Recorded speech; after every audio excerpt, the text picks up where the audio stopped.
is Nisin Lopez. I'm 37 years old. I am Cuban American, and today I'm here to talk about the phenomenon known as gang stalking, organized harassment, and neighborhood watch. Basically, this is a psychological terrorism, a way to break you emotionally, psychologically. Who is behind this? Well, at least from my personal experience here in America, in the United States, we're talking about intelligence agencies, certain elements within law enforcement, and they have many affiliates and people that cooperate. Many different types of people involved in this phenomenon, and basically they want to. When you become a target for this kind of, this kind of phenomenon. Like I said, they want to break you emotionally and psychologically. They want to fabricate false evidence in order to throw you in jail. They want to make you look like a pathological monster in the eyes of society. They definitely will do their best to throw you in a psychiatric institution in order to demolish your testimony so that your word won't be reliable. So basically, gang stalking and organized harassment, however you call it, is a way of killing a person, pretty much. They might not kill your body physically, but they kill you emotionally and psychologically. It's terrorism.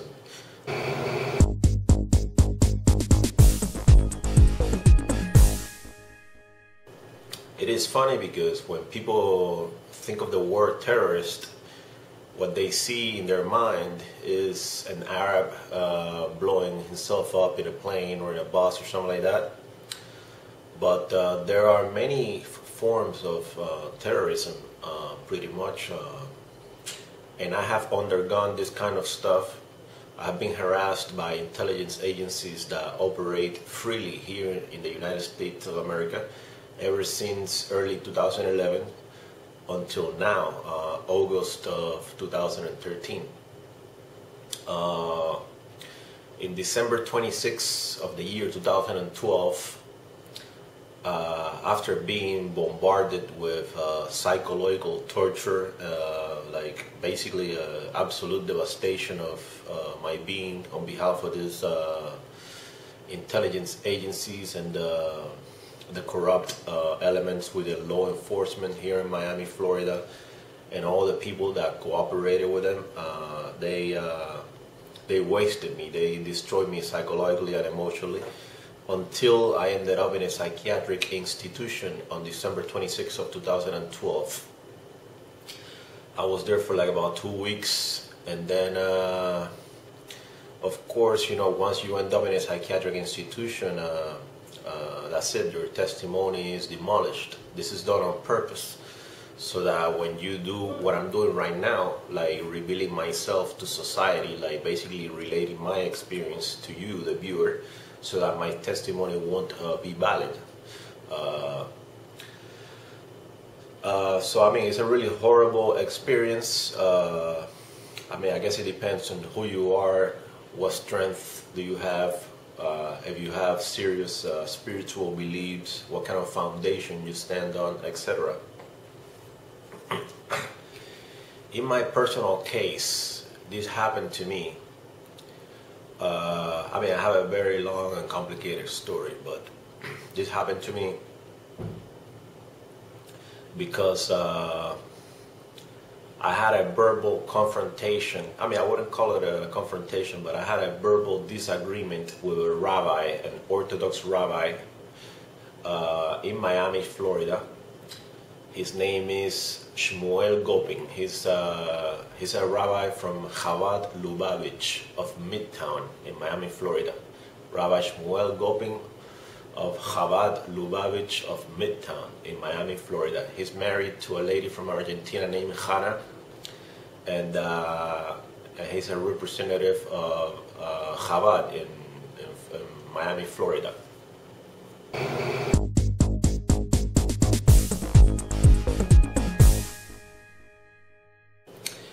If you want to know the kind of stuff that Chabad is involved with, please go to the website chabadmafia.com.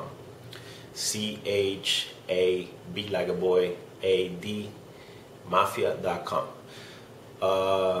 Basically, this rabbi didn't like a few things that I said to him, and he has many friends in high places.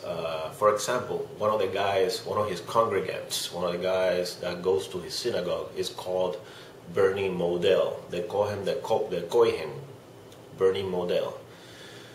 Bernie is pretty much the personal bodyguard of Rabbi Gopin. He always carries a gun with him. I believe, if I am not mistaken, that he's an ex-law enforcement, and he has friends in law enforcement here in Miami, Florida. Excuse me. And he has friends in the FBI as well. Rabbi Shmuel Gopin is also friends with another Orthodox rabbi here in Florida as well. This rabbi is called Rabbi Pinchas Weberman. I repeat, Pinchas Weberman. He's the rabbi of an Orthodox synagogue in North Miami Beach called Oheb Shalom. I repeat, Oheb Shalom in North Miami Beach. Rabbi Pinchas Weberman is the chaplain of the Miami-Dade Police, and he's the chaplain of the Miami Beach Police as well. This means that he's friends with all the cops in the world, pretty much. I mean, he has everything in the palm of his hands. All he has to do is make a phone call. He's friends with many psychiatrists, doctors. I mean, he has friends in many high places. I also did a presentation in Miami-Dade College in the Hialeah campus. I made a politically incorrect presentation in late 2009. I did this presentation, it was about September 11th, by the way. I did this presentation in the class of a professor named Sherry Sinkoff. Sherry Sinkoff is a Jewish woman from Brooklyn, New York. And she didn't like my presentation. First of all, I don't even think that my presentation was anything out of this world, because, you know, all you have to do is go to YouTube and you see a bunch of videos about 9/11 conspiracies and so on. So, I didn't even think that I did something like bad or anything. I just, you know, stated my point, and so, I mean, basically, after I did that presentation, she's like, "Oh, do you like this country?" Like, she was implying that I am an, you know, like, that I would be some kind of anti-American or something like that, which is an absolute fallacy. And to the contrary. So she didn't like my presentation. And then after that, in the early 2010, I was kicked out of Miami-Dade College under false accusations. Basically, somebody made some comment that I had some kind of weapon or something, which is a lie. They took me to a security booth.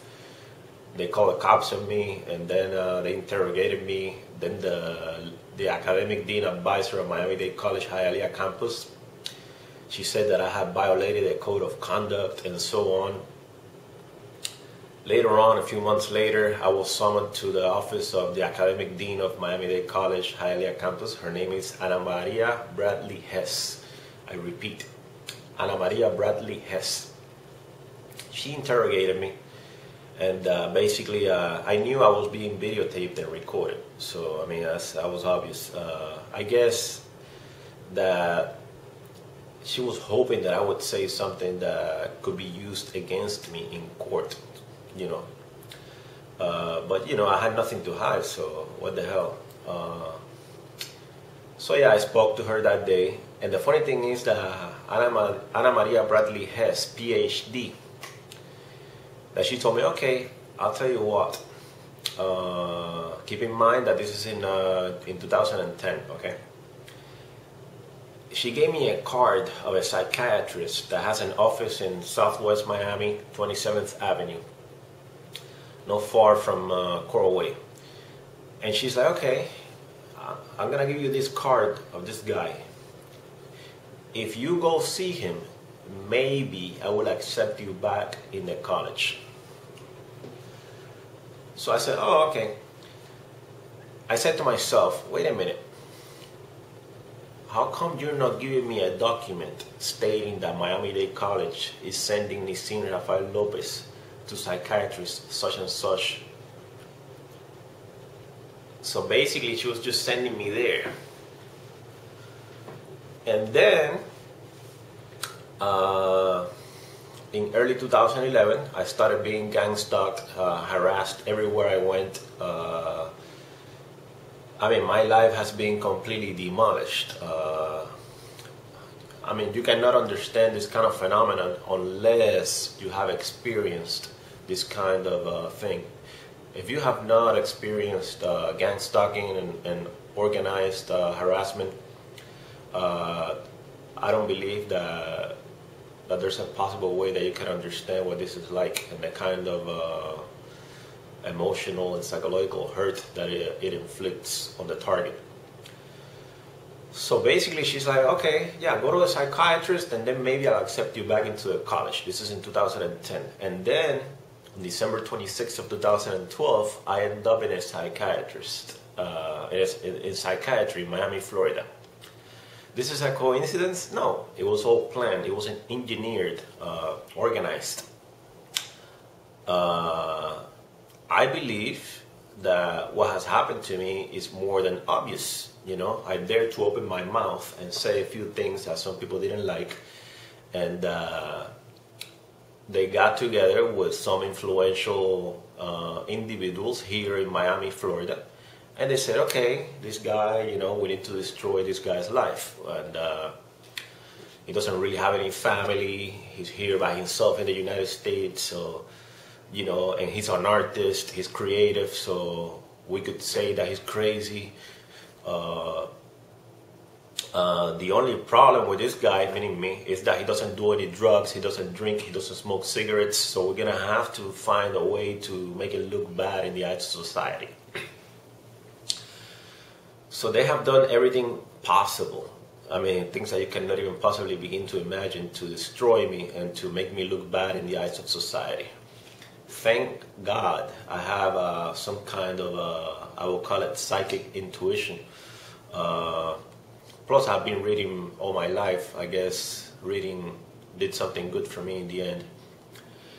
And so yes, this has happened to me in the United States of America. Keep in mind that I am a naturalized citizen of the United States of America. I am not a resident, you know, I am a citizen of the United States. It's funny because the day that the police went to see me in the security booth of Miami-Dade College in Hialeah campus, that was the first thing they asked me. Oh, are you a citizen of the United States?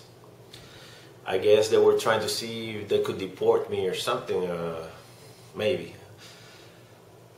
So yeah, this is the phenomenon known as organized harassment, gang stalking, neighborhood watch.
Thank you very much for your time.